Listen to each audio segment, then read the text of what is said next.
Hi everyone, it's Nancy from A Joyful Cottage. Today I'm making no-sew heart bowl fillers. Super easy and fun to make. And although you may want to make some for Valentine's Day, these hearts are so cute you'll want to keep them up all year long. So let's get started.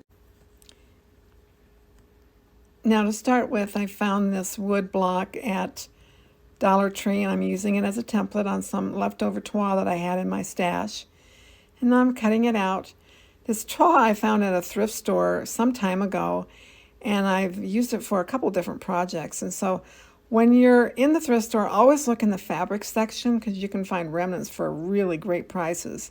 And then you'll have that in your stash if you want to make a project like this. So now I've got it all cut out, and I'm going to go ahead and make a second heart out of that same fabric to place on the back.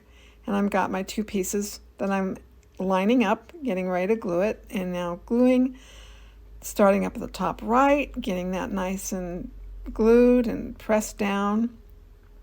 And then moving over to the other side, I'm going to do the same thing. I'm going to take my hot glue gun and put a bead of glue down, get it evenly there, get it pressed down, and now I can move to the bottom portion of the heart. So I'm going to start off on the right side after I get everything pressed down. Start over on the left side, get some glue on there, press it again.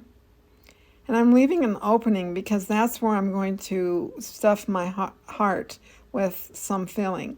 And I found this at, I've got this filling out of a pillow that I bought on clearance at Walmart. They were Christmas pillows for 29 cents. So I bought several of them because I'll use the stuffing that's inside them. So much cheaper than buying a bag of polyfill. So now I'm stuffing the heart, getting it all nice and snug, and ready to glue it down, seal it up, and making sure that it's all in there. And now I'm gluing it down, getting it finally glued. Pressing it down. It's a little hot, so I'm going to use the end of my paintbrush to tap it down. And now I'll move the stuffing around, make sure it's evenly distributed. And here's our completed toile heart. Very easy process.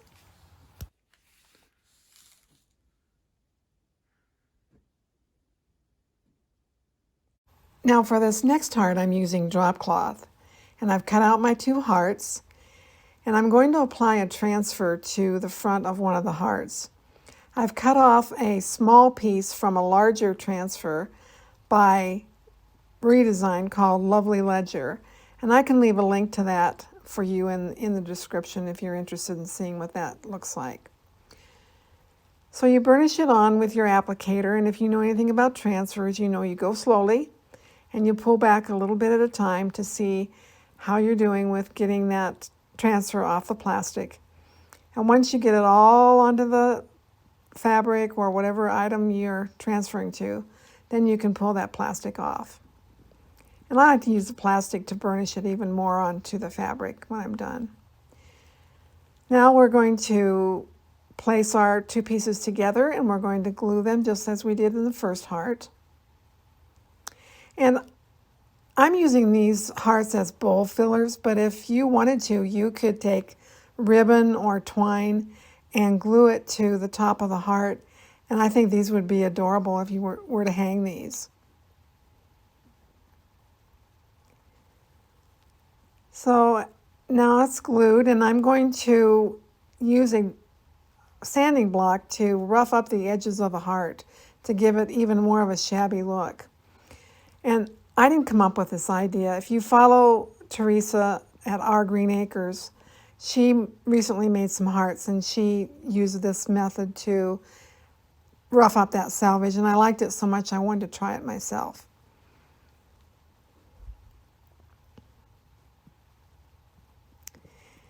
Now I'm kind of pushing that filling around, getting it distributed well.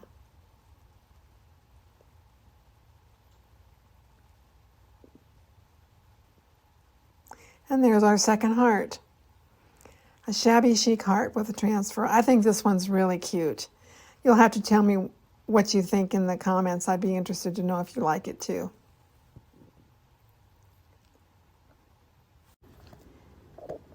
I recently picked up a set of stencils at Walmart for $2.97, and I'm going to use one of the stencils on my next heart, this flower. I've got my 2 hearts cut out, and I'm positioning the stencil over one of them. I'm using Waverly chalk paint in the color Steel, and I'm using a makeup sponge from Dollar Tree to apply my stencil. I find I have good control with a makeup sponge, and I've never had any issues with bleeding or anything like that. I am offloading after I dip my brush into or my sponge into the paint. I'm offloading it and then tapping it onto the stencil. Now it looks like I'm pressing pretty hard, but actually I'm not. I'm using a very light touch.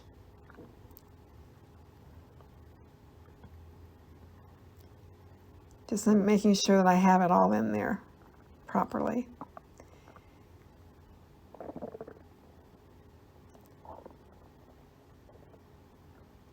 It doesn't take too much paint to do this, and it's a fairly simple process. I like using stencils. To me, they're very easy to use, and I like the results I get from them. And this particular heart, I think, turned out really cute. So now I'm pulling off the stencil, and you can see the design. And then I'll go ahead and finish it off just like I did my other hearts, and scruff up the edges with that sanding block, and there you have it. And these are 3 other hearts I made. I want to show you. This is from that same stencil set. You might recognize this fabric. It's a remnant from my valances and my chair upholstery in my craft room. And then also this is a burlap heart that I made.